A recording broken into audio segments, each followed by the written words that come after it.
Yo, what's going on, guys? In this video, we're going to be breaking down how to create 3 warp effects from Molly Santana's Chain Swangin music video. So we're going to be rotoscoping as well as adding a few distort effects in order to create that look. Let's get right into it. So here in After Effects, I'm actually going to be using the 3 clips from the music video.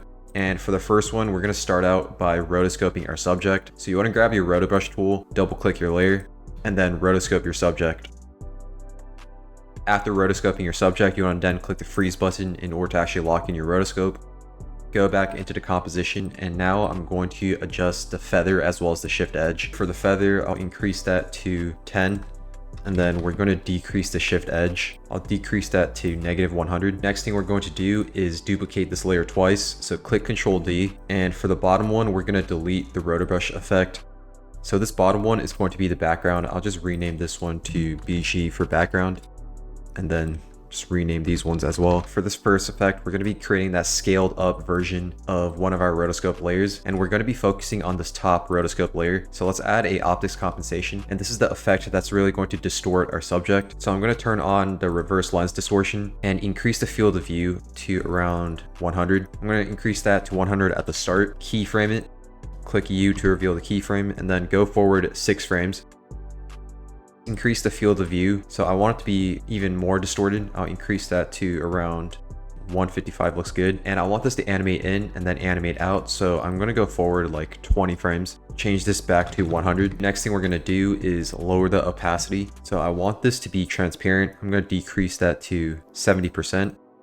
And I'm also going to change the blending mode. Click the toggle switches and modes, go to the blending mode, and I'll change that to,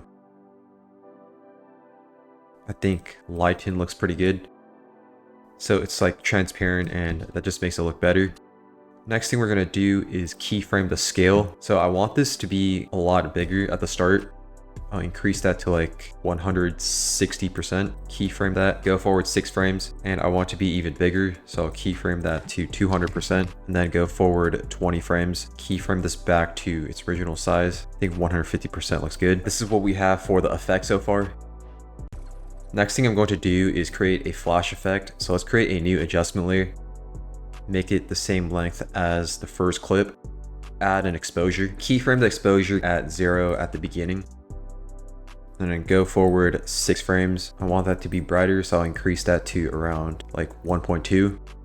Go forward another 20 frames. Keyframe that back to 0. Easy ease all of the keyframes. This is what we have for the final effect. Now moving on to the second effect, I'll be using this clip right here.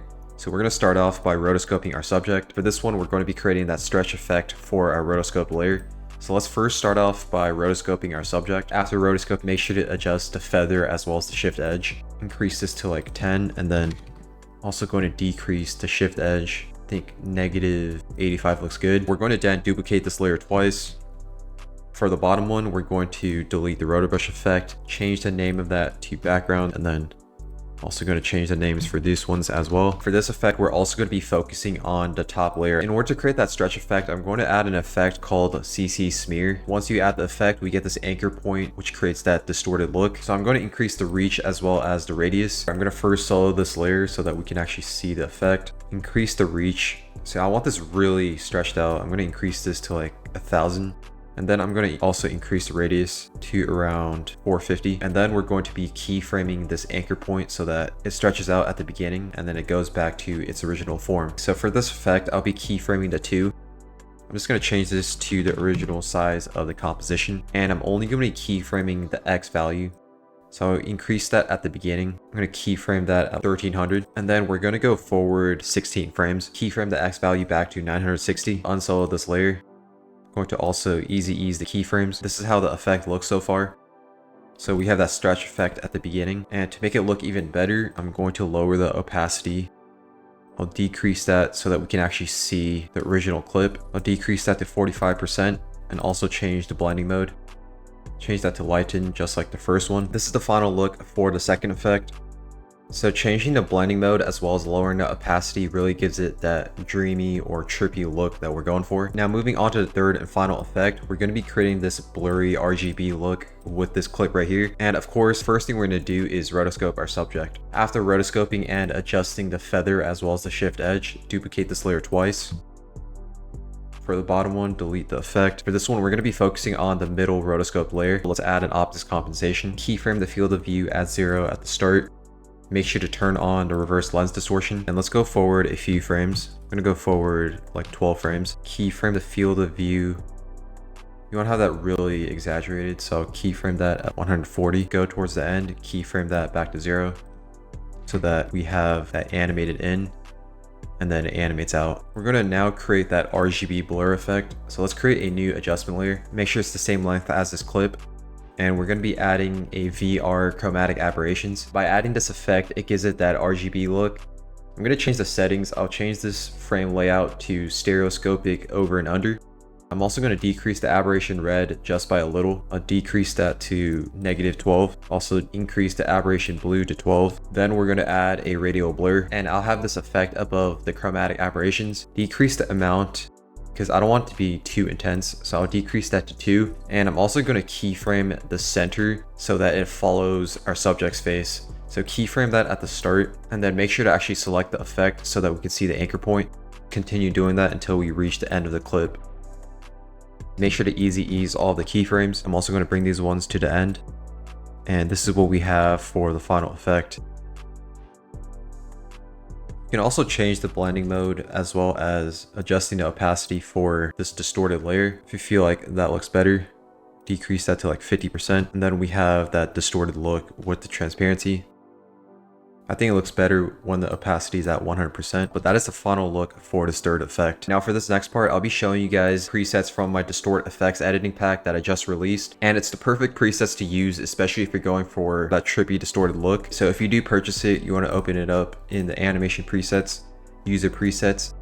And this is the editing pack right here, Motion Visuals Distort FX. So I have 2 folders, the effects as well as the transitions. So in order to apply these presets, I'll be showing you guys on the second clip right here. Create a new adjustment layer. Make sure it's the same length as your clip. And I'm going to turn off the other layers so that we only have the original clip. For the first effect I'll be adding is a liquid explosion. And we have this really nice trippy liquid effect. I'm going to duplicate this adjustment layer and then turn off the other one. For this one, I'm going to apply the liquid explosion too. So for this one, we have kind of like that bouncing effect. And for this presets pack, no plugins are required. I created everything within After Effects. I'll show you guys one transition. For the transitions, you always want to have an adjustment layer between 2 clips. For this one, I'm going to use Trippy Rotation Transition 2. And then once you open up the keyframes, you want to make sure that it's evenly split in the middle. So we have keyframes on the left and then keyframes on the right for your 2 clips that you're going to be transitioning into. And this is how the transition looks. But yeah, that's how you create distorted effects for your edits, as well as the 3 warp effects that we made from the Molly Santana music video. But if you guys are interested in my Distort effects pack, I'll have a link to that down in the description. That's all I have for now. Appreciate you guys for watching. I'll see you guys in the next video.